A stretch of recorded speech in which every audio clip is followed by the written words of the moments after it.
In this video, I'm going to reveal to you our exit strategy to get out of the property market and retire from building our property portfolio. And we're also going to break down how you can do this too by finding the right exit strategy that suits your journey. Now, my name's Luke and I talk all things real estate, renovating and financial freedom on the channel. And if you haven't been following the channel, my wife and I are property investors. And we help people buy properties here in the Brisbane market, whether it's their own home or whether it's an investment property.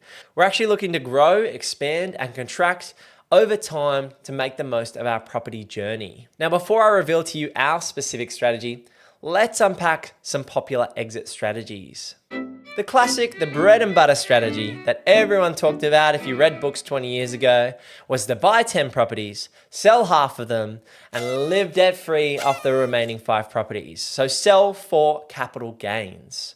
Now, this was a really popular strategy and still is. And it's something that Emily and I have actually done recently. We've sold one of our investment properties to reduce some debt, to free up some cash, and I'm going to reveal to you those numbers. So make sure you subscribe to the channel down below because there'll be a video very soon breaking down exactly how much we sold that property for, how much debt was on that property, and what we ended up with in terms of net cash from the sale of one of our investments. Now, I actually think selling down properties can really make sense at certain times throughout your property portfolio. As part of an exit strategy, this can be useful.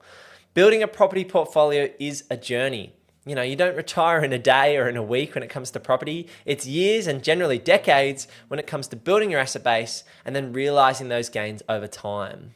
A very sensible strategy that people use when selling down is to sell a property each year once they've stopped working or once they're at much lower incomes. So you might be on a wage that's $150,000, $200,000 a year, and you've decided you've had enough, you've built the property portfolio that you need, and now you can start to sell down assets.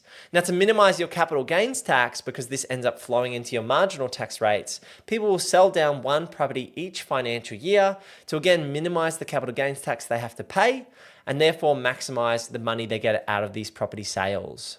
And this is really critical that you calculate the numbers on capital gains tax because this can chew up a huge amount of your profits if you don't get it right. Now, we get a 50% discount here in Australia for selling an investment that's been held over 12 months. So as long as you're holding that investment property for over 12 months, you can halve your capital gains and then only pay tax on the remaining 50%. Some other things to be wary of when looking at this exit strategy is market timing. It's very important that you sell in the right market because if you sell in a lull or we've had a pullback or the market is getting fearful and you decide to dive in as well and sell your property too, you might not get a premium price for that property and all the effort and the work and the mortgage repayments and the long term that you've held that property might not actually get you the optimal outcome if you sell at the wrong period of time.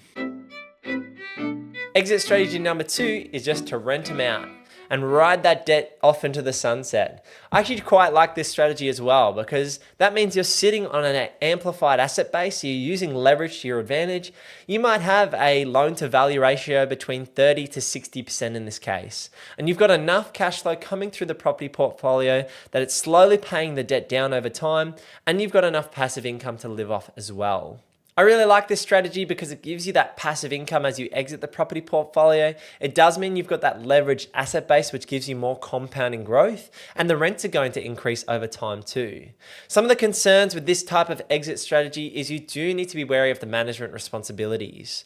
I know, and I've chatted to lots of investors and heard and listened to lots of podcasts where people have 10, 20, 50 properties in their portfolio. And that can be a maintenance headache, it can be a management headache, and an accounting headache as well.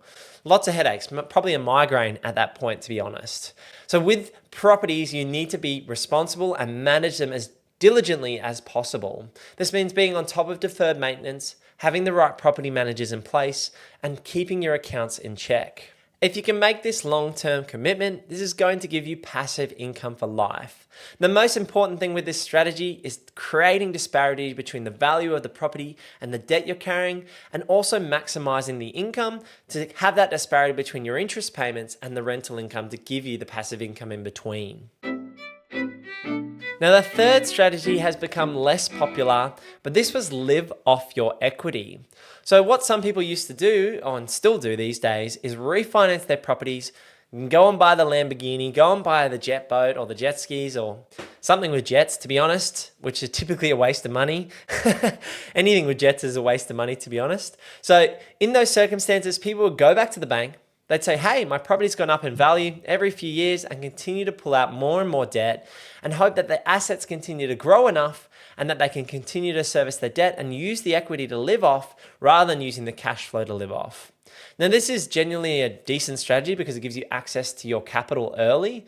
But my big concern here is if the property fails to continue growing, you're left carrying the debt. I actually think this strategy is quite high risk.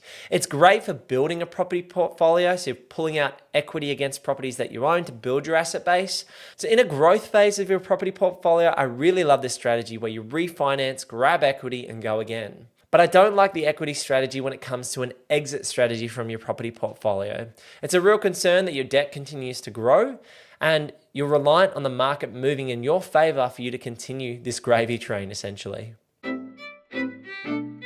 Now, the fourth strategy that is becoming more and more popular is to transition from your residential property portfolio to a commercial portfolio.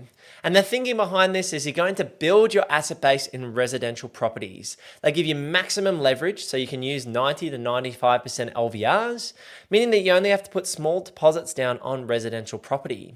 You're then looking to amass a large amount of capital growth.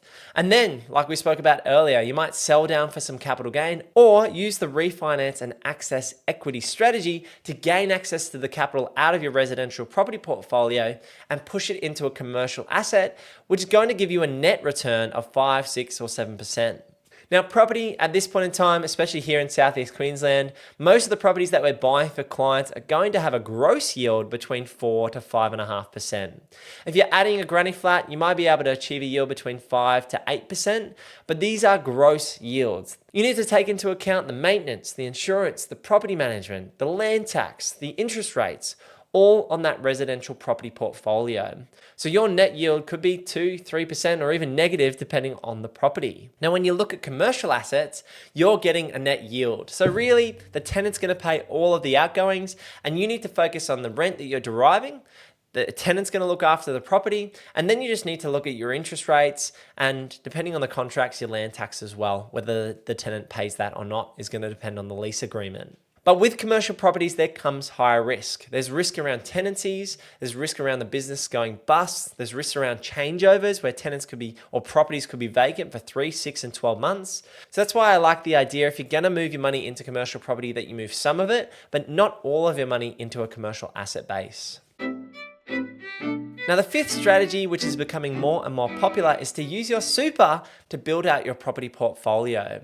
Super can be a great environment for you to build your asset base. You're typically only going to pay 15% tax on the way in, and on the way out, you can essentially create an annuity which can be tax-free in your retirement when you're over the age of 65. Now, more and more people are buying and self-managed super funds to again gain access to leverage, which gives them a bigger potential growth base in their property portfolio. And also, when they're getting to the ages of 60, 65, they're going to have retirement income if they sell that asset that they can draw down on that income in a potentially tax-free environment.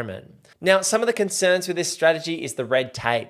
You have to adhere to a fair amount of rules when you buy in a self-managed super fund. It also can be costly to set up and costly in terms of the interest rates that you're paying on the debt. As far as I'm aware, it's somewhere between $2,000 to $4,000 to set up your SMSF and keep those annual returns going for around $500 to $1,500 a year. And then you're also looking at interest rates of around 7 to 9%, depending on the SMSF provider, to get debt in your SMSF and buy an investment property. So I think we've unpacked some of the major strategies that Australians use to exit out of property. Now, what are Emily and I doing in terms of our journey? Because we've built our asset base and we're moving into the next phase of our property journey. So our story or our timeline has been that we've bought 3 residential properties here in Southeast Queensland to build out our capital base and to build out our property portfolio being focused on capital growth.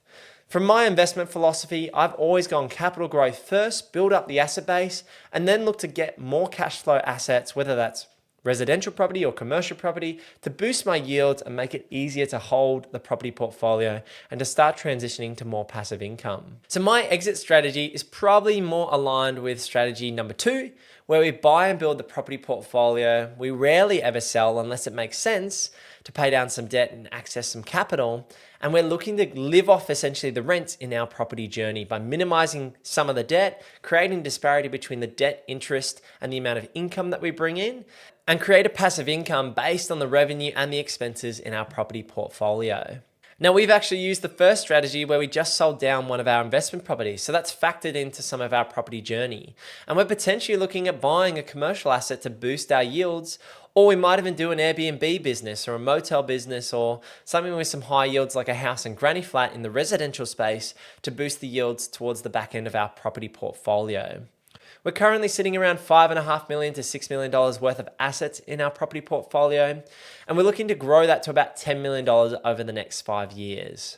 Now for us, we're very blessed with our property portfolio and where we are in terms of our journey to have gone through a significant growth phase and to started consolidating by just selling down one of our assets recently. And now we're going to go through another growth phase, which is actually more of our exit strategy in terms of acquiring the assets that are going to give us the income and potentially give us the growth as well to reach our retirement goals. Now, this can be different for different people. Your exit strategy needs to apply to you and your specific situation. If you think that you only need about $50,000 of passive income each year, then you can probably get away with buying 2 to 3 investment properties. On the other hand, if you want to grow an asset base and maybe generate $200,000 or $300,000 of passive income, you might need to grow to a $5 to $6 to $10 million asset base to get the net income in your retirement phase that you're looking for.